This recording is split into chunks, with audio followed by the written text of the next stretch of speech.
Well, good morning, everybody. It is wonderful to be in the beautiful state of Utah, and I want to thank General Buhler and Colonel Jolly and everyone here at Hill Air Force Base, one of the most outstanding facilities that we have. Every single day, your work keeps our Air Force ready to meet the many threats that are out there, threats like ISIL, the work that we're doing in Iraq. You support our troops, our humanitarian missions around the world, and you keep the American people safe. And so to all of our folks in uniform and the civilians who support them, I want to say thank you for the incredible work that you do every single day. And I think the American people want you to know how much they appreciate it as well.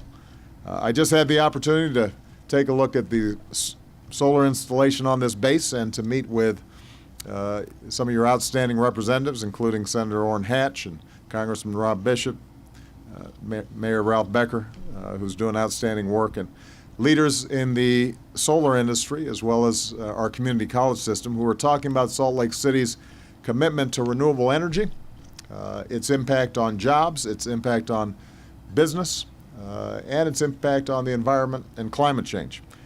Since I took office, solar electricity has gone up 20-fold, and our investments in renewable energy and energy efficiency haven't just helped to cut carbon pollution. They've made us more energy independent, and they've helped us create a steady stream of high-wage, good-paying, middle-class jobs. This morning we learned that our business created another 129,000 new jobs in March, and that adds up to 3 million jobs over the past year, more than 12 million new jobs over the past 5 years, and that's the longest stretch of private sector job creation on record. But we've got to be relentless in our work to grow the economy and create good jobs. Parts of the globe have seen their economies weaken. Europe has had a weaker economy. Asia has been slowing down. We have had the strongest economy, but we're impacted by what happens around the world. And that's why we have to redouble our efforts to make sure that we're competitive, to make sure that we're taking the steps that are needed for us to be successful. And I think everybody here at Hill understands that one of the most important aspects of national security is strong economic security. We can't maintain the best military that the world has ever known unless we also have an economy that's humming. And a lot of our men and women in uniform at some point are going to transition into civilian life, and we want to make sure that after they've fought for our freedom that they've got jobs to come home to. And that means that working together, not only the private sector has to work, but government has to work to take the steps that we know will grow our economy. And I'm hoping that working with Congress, we can get some things done this year. Rebuilding our infrastructure all across the country. Those are jobs that can be exported.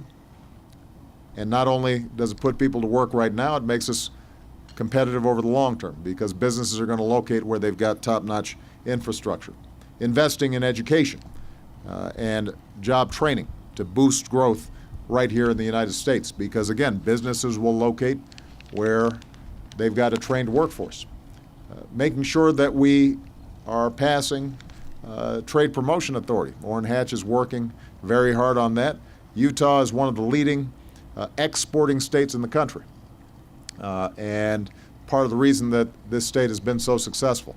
And we're very grateful that Senator Hatch is working with Senator Wyden to make sure that we can get that deal done. And what I'm doing here today is to highlight the fact that the solar industry is actually adding jobs 10 times faster than the rest of the economy. They're paying good jobs. They're good-paying jobs. They're helping folks enter in the middle class. And today, what we're going to try to do is to build on the progress that's already been made. I'm announcing a new goal to train 75,000 workers to enter the solar industry by 2020. As part of this, we're creating what we're calling a Solar Ready Vets program that's modeled after some successful pilot initiatives that have already been established over the last several years.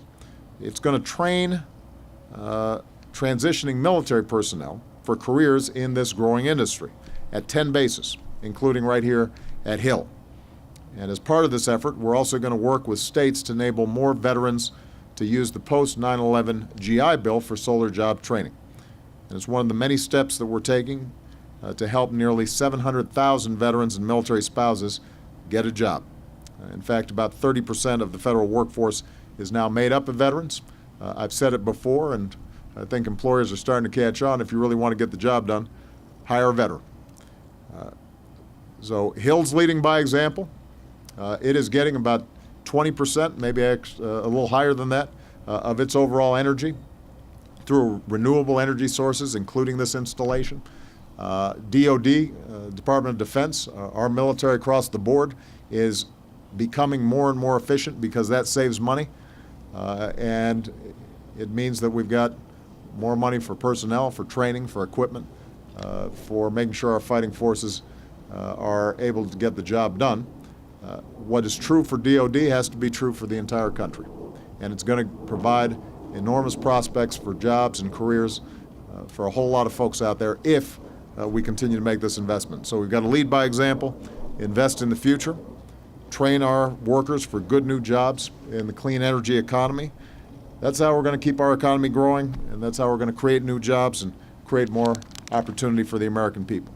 We're also, as a byproduct of that, going to make this country safer, and we're going to make the planet more secure. We're going to make sure that the environment that we're passing on and the incredible beauty of this remarkable state's passed on to future generations as well. So thank you very much, all of you, for the great work you're doing. And thank you to the state of Utah for your wonderful hospitality. I was telling the governor yesterday as we were riding from the airport that I'm going to make sure that I come back next time where I don't have to do so much work and I can visit some of these amazing national parks here and have a chance to visit with some of the wonderful people here in the great state of Utah. Thank you very much, everybody.